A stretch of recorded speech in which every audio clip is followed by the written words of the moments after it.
Hi అండి. ఈరోజు నేను ఈ వీడియోలో సున్నుండలు పర్ఫెక్ట్గా టేస్ట్గా ఎలా చేయాలో చూపించబోతున్నానండి.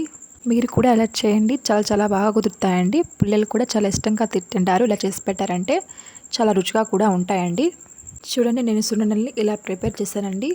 చాలా చాలా బాగా వచ్చాయండి. టేస్ట్ అయితే వేరే లెవెల్ అండి, అంత బాగా వచ్చాయి. చూడండి, చూస్తే నోరూరిపోతున్నాయండి, అంత బాగా వచ్చాయి. లేట్ చేయకుండా ప్రాసెస్లోకి వెళ్ళిపోదామా. ఒక కడాయి కానీ ఏదైనా బాండి కానీ పెట్టేసుకోండి. ఒక కప్పు మినపప్పు, ఒక కప్పు పొట్టు మినపప్పు తీసుకొని సిమ్లోనే ఫ్రై చేసుకోండి. సిమ్లో ఫ్రై చేసుకుంటేనే మీకు బాగా పప్పు అనేది బాగా ఫ్రై అవుతుంది లోపల నుంచి.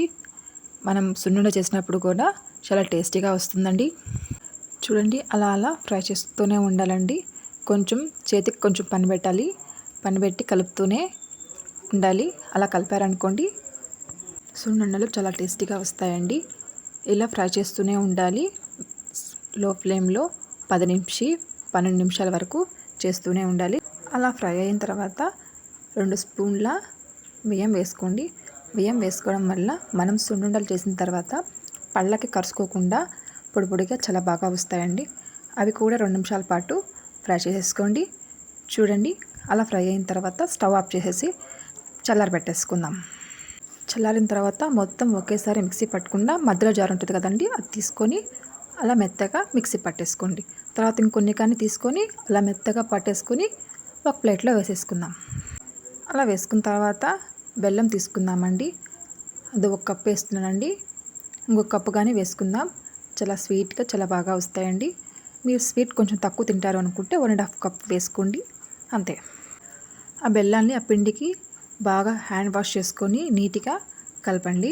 అలా అలా కలిపిన తర్వాత మొత్తము బెల్లం అనేది పిండిలో కలిసిపోవాలండి.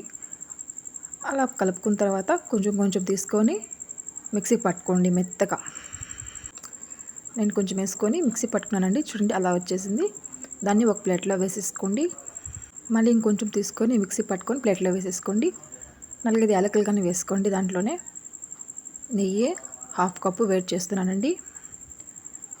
వేడైన తర్వాత పిండి ఉంది కదండి, దాంట్లోకి కొంచెం కొంచెం యాడ్ చేసుకొని 2-3-4 స్పూన్లు అలా యాడ్ చేసుకొని ఉండ చేసుకోండి. లేదు మొత్తం కలిపేస్తారు అనుకుంటే మీ ఇష్టం అండి.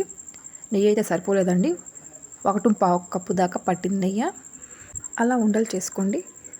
చేసుకొని అలా ప్లేట్లో పెట్టేసుకోండి. అన్నీ పిండి మొత్తం అలానే చేసేసుకోండి. నాకైతే 25 సున్నుండల దాకా అయ్యాయండి. హాలిడేస్లో ఇలా రోజుకో రకం చేసి పెట్టారనుకోండి, పిల్లలు కూడా చాలా ఇష్టంగా తింటారు. వీడియో మీకు నచ్చితే లైక్ చేయండి, సబ్స్క్రైబ్ టు మై ఛానల్.